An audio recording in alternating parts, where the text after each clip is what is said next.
3, 2, 1, go. Hey guys, welcome back to the ProjectBBall podcast. My name is, of course, Jane. My name is Jay Manungi. And I'm Gokul Narayan. And I'm Manas Kavarsi. Today we have two guests. These two guests are the winners of our first ever ProjectBBall Jeopardy tournament. Please introduce yourself, guys. Hi, my name is Obey. And hi, my name is Shlok Paitas. Yeah, so today we're gonna talk to these as the winner of our Jeopardy tournament. These guys will be allowed to be featured on our YouTube channel on a video. So this is the video for them. Guys, I want to talk to you guys about your experience on the Jeopardy game. How did you guys feel during the tournament? Like, what did you enjoy most? What do you think we should improve on? Abe, you can go first. It was very fun.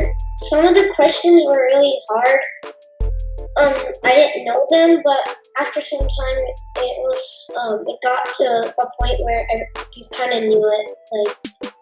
And sometimes I got it wrong, and other people got it. It's a good way to think that only 3 people should do it and be in one question. Shlok, how about you? How was your experience? Yeah, so my experience, I again enjoyed it a lot. I like the variety of questions because before the tournament, I thought it was only going to be questions related to the bubble. I like how they were all time questions. I remember one of them was who played with the Indiana Pacers throughout the 1990s. I like that question. Some questions were harder. But I think that's the fun part. You have to get the questions correct. So, yeah, I enjoyed it a lot. Yeah. So for you guys, right? For the difficulty of the questions, what would you guys say? How hard with them? So, let me show you an example of a $500 question. So, did you guys know the answer to this question? What was the Southwest Division called before the 2004 season? So it was called the Midwest. Yeah. Did you know that before? No. No. Okay. How about you, Abe? Did you know that before or no? Not really. I think so. Yeah. Okay. So then, yeah, and then we had then there's other. Do you guys remember any other questions you felt were kind of interesting that you guys didn't know exactly? Do you remember, or should I? Yeah, I felt like the interesting facts, even though on my second choice I chose 100, it still felt like it was really hard because I usually don't know all those all-time NBA players and how many threes they made, so it was kind of difficult for me. Yeah. So how the system worked for our tournament, right? Goku, you want to explain a little bit more in detail for this, how the tournament went down? Yeah, so as Renee mentioned, we did a Jeopardy tournament. So we had 5 categories. We felt these were the most diverse categories we could think of. Awards and records, they kind of overlapped a little, but we did our best to make them go separate ways. The interesting facts you guys were just mentioning about, the reason why it may have been a little bit hard is because these are questions that not many people know about. So the Shaq question again, it's just 1 3-pointer, which is interesting because 1 3-point shot in his whole career. So these are just I felt that was the hardest category. So I agree with you guys on that, but that was meant to be one of our more harder categories because it was random questions. Yeah. And then during so we had a few participants, right? We split it up into groups because Jeopardy is supposed to be played by 3 people. We had 8, 9, 10 people in the thing, so we split it up into 2 groups. So Abe won his group and Shlok won his group, and these two came together at the end to do a final trivia tournament. How do you guys feel about that experience at the end after you guys finished the Jeopardy? What do you guys think about that? It was actually very exciting because after the second question out of the 3 was a draw, nobody won it. And we didn't know what's gonna happen because if Stroke won, then it would only be won the last question, then it would only be a tie. So even I was not knowing what's about to happen, but luckily you called both of us. Yeah, and for me, I really like the format of, the winner of each group gets to play each other in the finals. It's really similar to what the NBA does. let's just say each group is the conference in our case. It made it a lot more exciting, in my opinion. Yeah, for sure. So in those questions, those were like extremely difficult trivia questions. Abe was like the collective winner after that, and he answered this question: who was the first All-Star Game MVP? To be honest, I don't think any of the hosts knew who that was before we actually found that question, and Abe actually answered it. That was crazy. Abe, do you remember the answer to that question?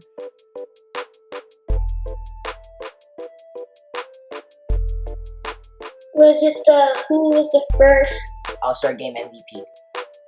The first All-Star Game MVP, I think it was Maury Williams, right? No, No, that was for baseball. yeah, that's some trivia skills there. It was the Ed dude. I forgot his last name, but you got it. Ed, his last name started with M. It was like, yeah. Like McCoy or something like that. Yeah, McCoy. Yeah, I think I should got it. Okay. Yeah, so that's the summary of like how the thing worked, right? So we split up the teams and people into two groups. They had like a buzzer system, so whoever clicked the buzzer first got to answer the question first. And yeah, and then everyone, whoever had like the most like money after the end of each game would go in, and then these two did their thing. Also one thing, the final Jeopardy question. Sorry on that. What happened here? Final Jeopardy question. Like the question is who's the second tallest player, NBA player of all time. This was probably not the best Final Jeopardy question on our end. We were trying to fall people into a trick because we thought most people would just say Bo was the first, so they would say someone random. But Bo is the second tallest player ever. The first is George Mirasan, and I'm pretty sure. Did you both get the Final Jeopardy question right? Yeah, both of us. Yes, that's actually how I advanced to the finals. Okay. Yeah. So this final, the games were so close, like especially on my side, where like the Final Jeopardy question, whoever got it right would win because everyone had so close in points. So like it was important. So like whoever clicked the buzzer first actually like was mainly winning all the games. So that's like the recap of how our Jeopardy tournament went. So Shlok and Abe, do you guys have any tips or things we should improve on for next time when we do another tournament like this that you guys would like this to do? I mean, honestly, I think I like the divisions. If I had any favorites, it would be awards and records. Again, I think interesting facts was a little difficult, but now that you explain about it and what its purpose was, I think that's fine. How about you? Okay. I felt I like the players category. I knew all the players, like, and all their like names.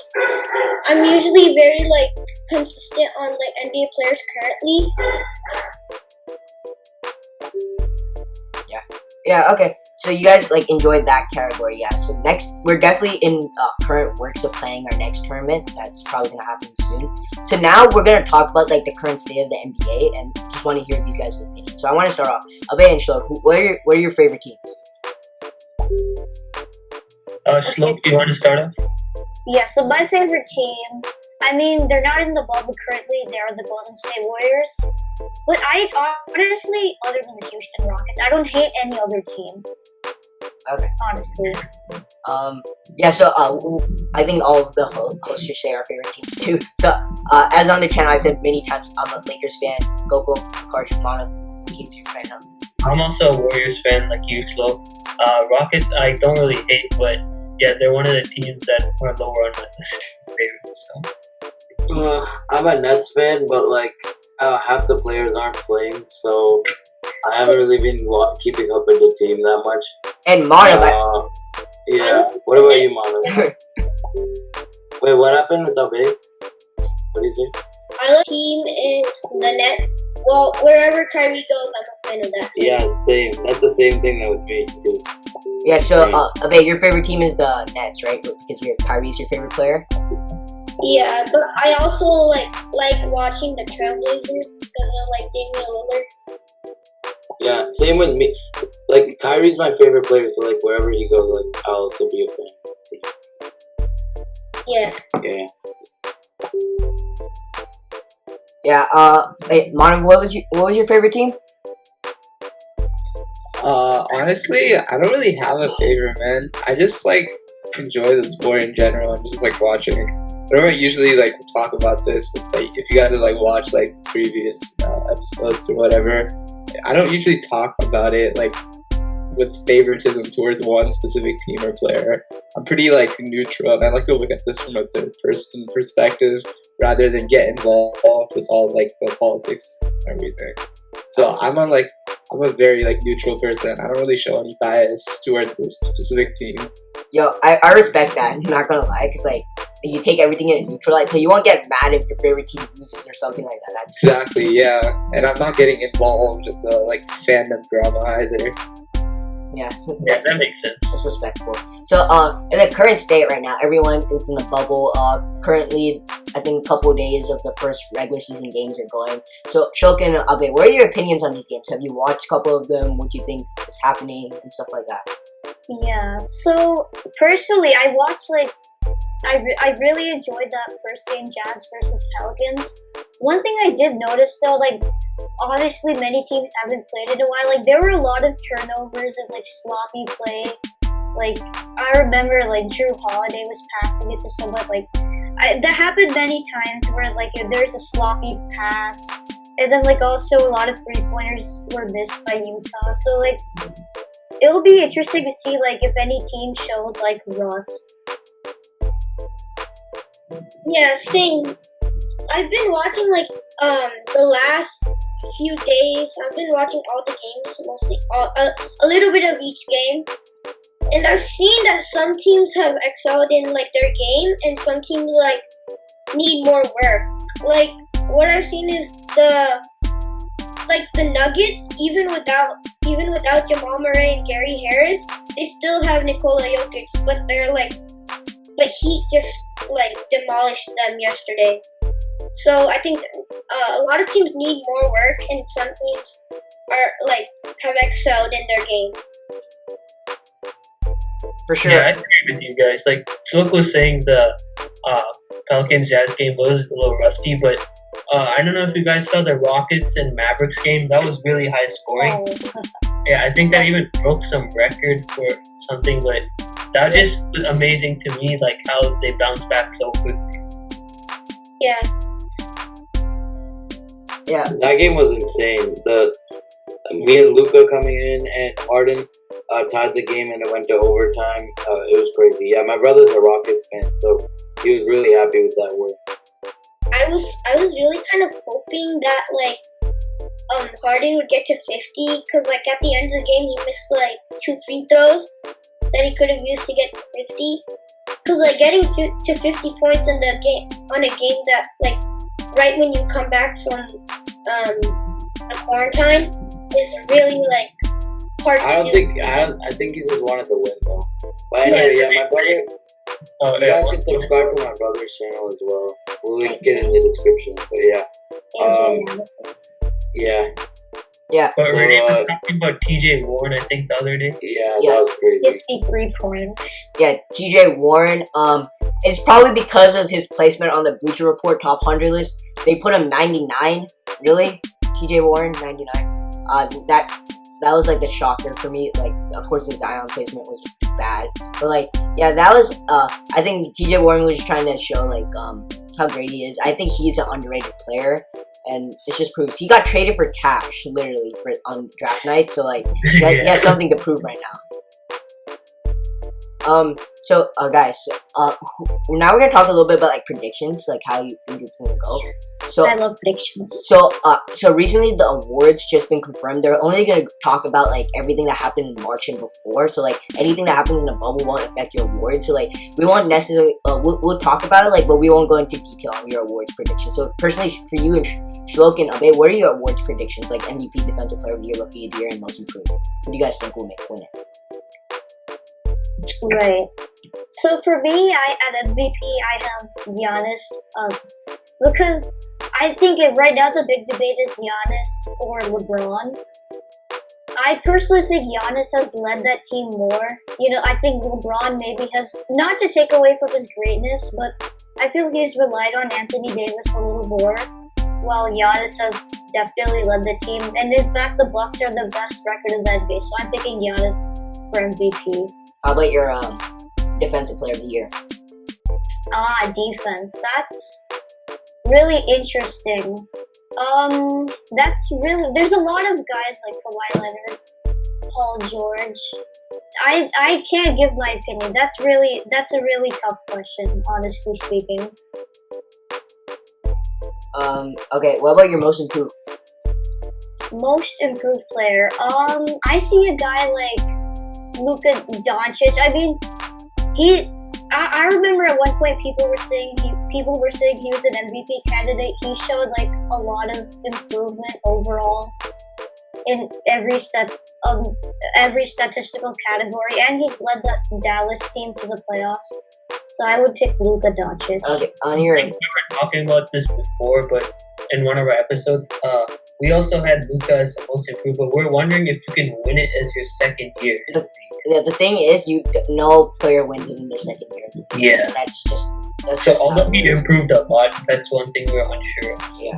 So like, even for me, I don't even think I had Luka most improved at all. I had him like third team All NBA too, but like for him, yeah, he played extremely well this season. But most improved, he needed he did crazy stuff. But I'm not sure if they're gonna give him the award because I think someone like Brandon Ingram or Bam Adebayo probably then. Yeah, Bam. Like those two players are probably gonna win it because it's like not their second season in the league. Because like usually like what happens with rookies, like after their rookie season, they'll get more touches. So like that's their excuse for not giving it to rookies. Like last year, you could have given like the year Darren Fox, second year in the league, you could have given it to him, like stuff like that. But they just don't give it like to second year players.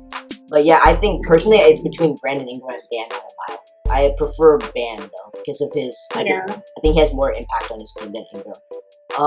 Then also, what was the then your Rookie of the Year between Ja and Zion. Who do you think it's gonna go to? Okay, I think in realistically, I think they're gonna go with Zion Williamson. But I think I'm not having any bias or anything. I think Ja Morant deserves it because he's been. I think the factors that he's been healthy and he's actually like led that Memphis team to the 8th seed in the playoffs, which I had never expected. And he's been like really efficient too. So that's why I would pick Ja Morant. I also agree Ja Morant should be winning the award, and I think he's actually going to win it. I doubt they're giving to Zion because of the games Zion played. So that's not, like, especially before March, like, he only played, like, 19 games. Especially during now, he's, It's the same situation that happened with Joel. He played, like, really good, but he was injured for, like, most of the season. He ended up playing, like, 23 games his rookie season, air quotations, because he was injured, though. His teammate won it, I think. Dario Saric. It was Saric or whatever. Yeah, so I think it's actually just going to go to Ja because, like, voters can see, like, Zion was on a minute restriction and he only played 19 games. That's not enough playing time to prove it. Especially even now, like, looking at him in the bubble, he's still on minute restrictions. Like, just, what's the point of playing him if he's still on minute restrictions? That's my opinion on it. So, Abe. Yeah, that's another thing. I don't know what they're doing with Zion because I thought they were trying to fight for a playoff spot right now. And they're putting Zion on a minutes restriction. So it's a little confusing to me. Yeah. You guys know why they're doing that? I think it's just for, like health reasons, bro. Like, it's not even like a scrimmage right now, but like, yeah, but right now it's like do or die. They're trying to get to the playoffs. Like, Yeah, JJ Redick's streak is it's gonna go gone. But like, I don't know, playing 15 minutes on these games that really matter. They could have won the Jazz game. They were not gonna win the Clippers game, but like, they still have the easiest schedule for the bubble. Yeah, they couldn't have lost by 30 if Zion was playing with a little more. And then also the Jazz game, like they could have won, but Zion wasn't playing like that one. Yeah, Abe, who are your awards winners? For me, MVP I think goes to LeBron.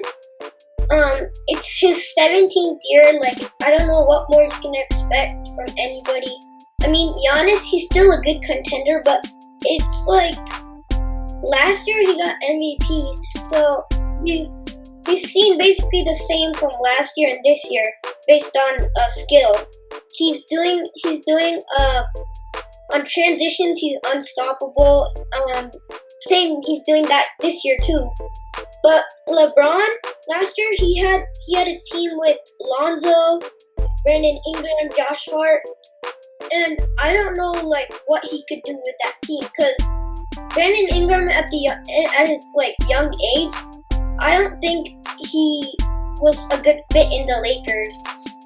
But now, this season, he has Anthony Davis that gives him more options. Like, he can throw lobs to Anthony Davis, which will help him with his stats in assists.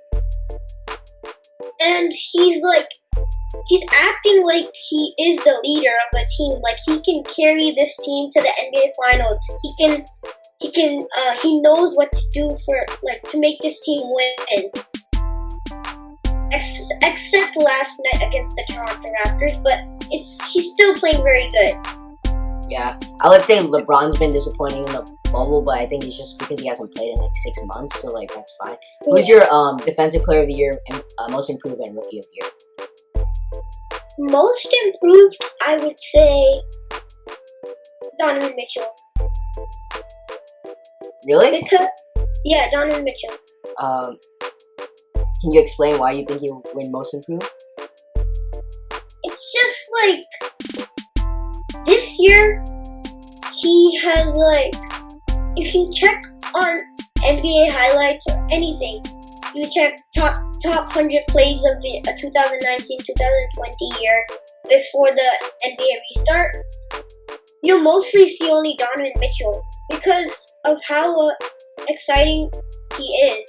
He has good handles, and last year he used to do the same thing, but now he's much better than what he was last year. That's why I think Donovan Mitchell is a good contender for the most improved player. Okay, the Donovan Mitchell thing is I see his game has improved. He's been much better in the clutch recently, and he has improved like differences in his games, like improved his playmaking and all that. But if you're looking at like how much he most improved is more of a stats award most of the time. That's just how it's working out. Like how like Jimmy Butler, Giannis, CJ McCollum, they all won it because their stats went up like 15 points every. Like Jimmy Butler's averaging 10 points and he averages like 20 points and wins most improved player. Like CJ McCollum, that's the same thing that happened to him. So like Donovan Mitchell, stats wise hasn't improved a lot, but he has improved. So like that's what we say. Like some people like Bam Adebayo or Brandon Ingram because their stats has improved, and Bam Adebayo has impact on all over the court, and you can see his defense has improved. He's a great playmaker, so that's why he's personal on that one. Who's your rookie of the year and defensive player of the year? Let's go with defensive player of the year first. Defense. Let's see. I think the defensive player of the year would have to be Jared Allen this year. Harsh, you're the Nets fan. You want to comment on that? I definitely don't agree with that. Even though I'm a Nets fan, I'm not going to be totally biased here. I think it should go to Anthony Davis. I don't really see any other contenders here, especially not Jared Allen. I feel like Jared Allen's definitely a good player, don't get me wrong, but the level of defense that Anthony Davis was playing this season up until the bubble, because that's what they're considering, was immense. What would you say about that, Ruben? Yeah, I think I have Davis, and then I have a close second in Giannis because like Giannis is the defensive anchor to the best defensive team in the league, which is the Bucks. So like I think he will get some votes, but to me, I don't think Giannis is gonna get MVP and Defensive Player of the Year. So he's gonna get either or. So like if LeBron wins MVP, Giannis is getting Defensive Player of the Year. I think, And I'm pretty sure people want to give Giannis the story of the yeah. I don't know how we got it. Who has done that though? Who's got Defensive Player of the Year and MVP? Jordan. Jordan, right? Yeah. Jordan's the only other. There might be others, right? There might be. I don't know. Maybe Hakeem. Yeah. If you look at like this year, I've seen a lot of shot blocks from him, and That's not the only thing to consider. At that, if you only consider that, then it's Hassan Whiteside could do that. But Hassan Whiteside terrible in defense, like in other ways. But in shot blocking, he's the king, dude. but like Get you. like a Rudy Gobert averages like 1.4 blocks or something, and Hassan Whiteside averages like around 3. But Rudy Gobert wins Defensive Player of the Year because of how much he defends the perimeter and how well he plays off the ball, or not off the ball, how well he plays like guarding the paint and the post. It's not just about blocks. Blocks is just like something different. Like we saw Kyle Lowry getting 14 rebounds a night yesterday. 14 rebounds yesterday. I don't think he's gonna do that like every night. It's just that the situation was perfect in that case for him to do that. So that's on top. Hassan Whiteside, the situation's there for him to just like keep going and blocking shots.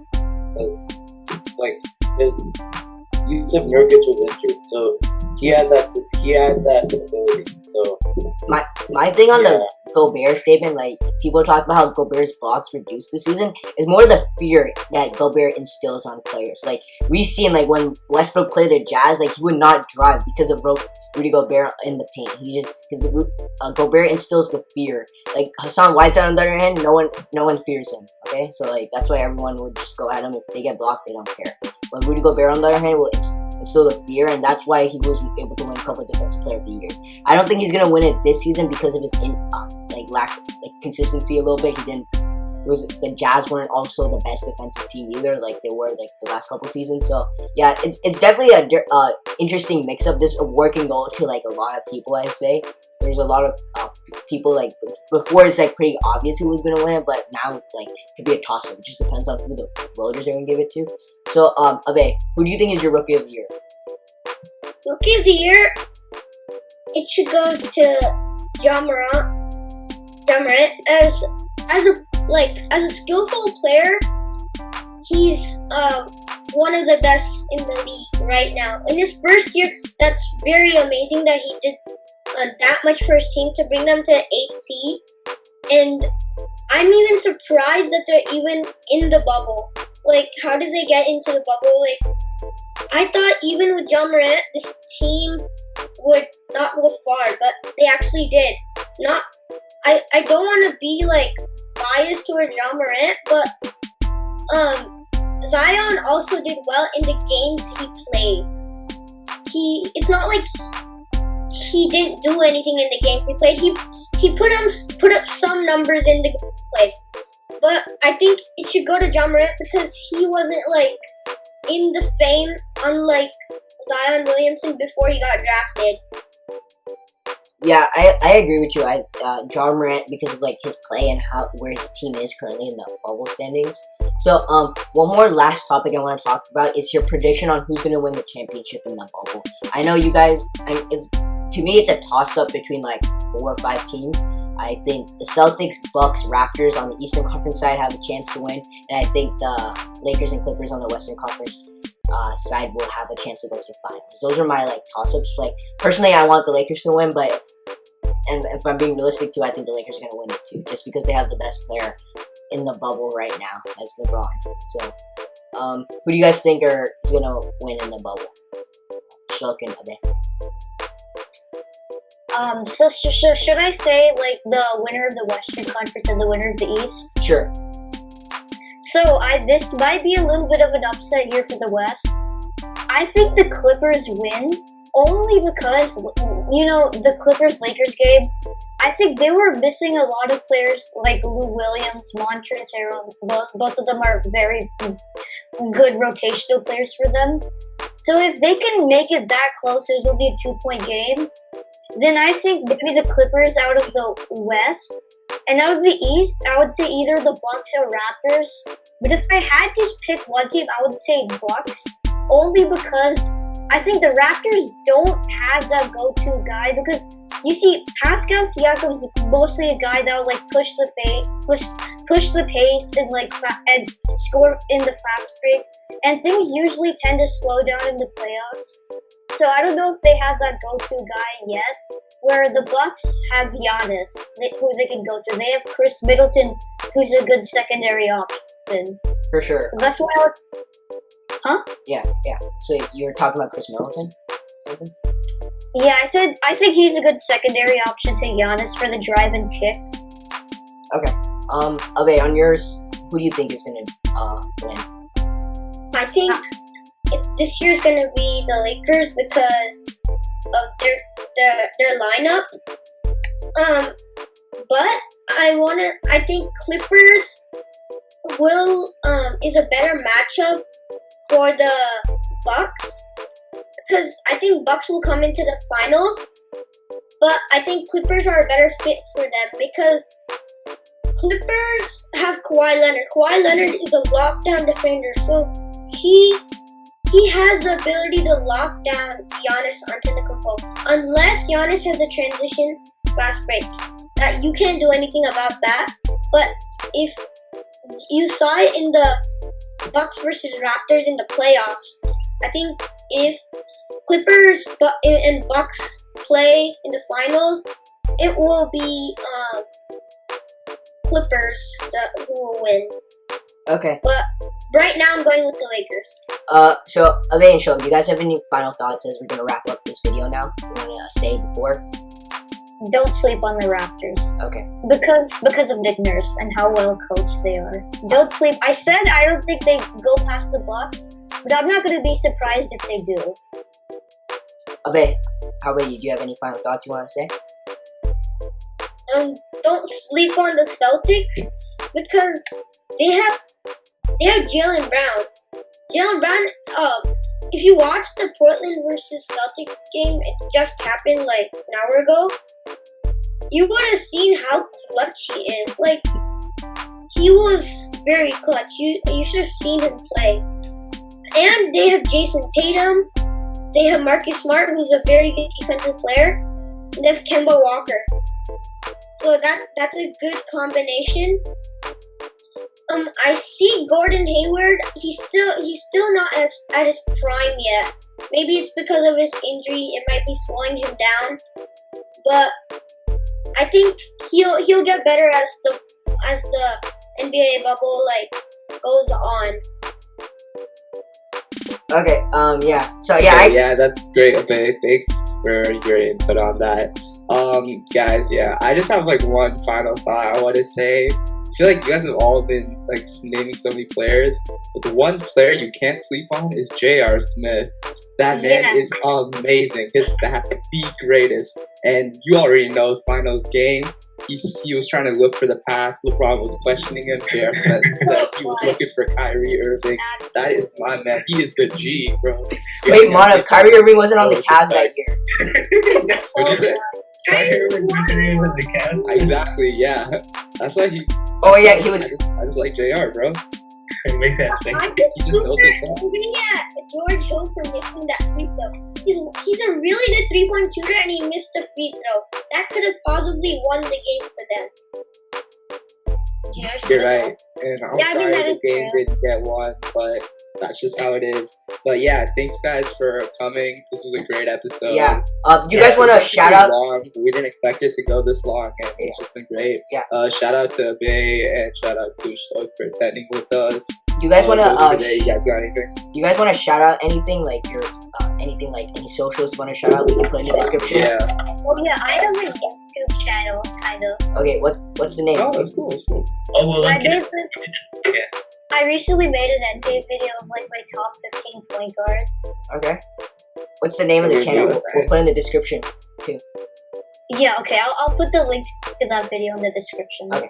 Okay, yeah. And Send it over and we can get that up there. and how about Bae, you got anything to say real quick? No, I think I'm done. Yeah. Okay. Alright, so thank you guys for joining us. It's been a great one podcast episode, and hopefully we see you guys around. Yeah. Thank you guys for coming.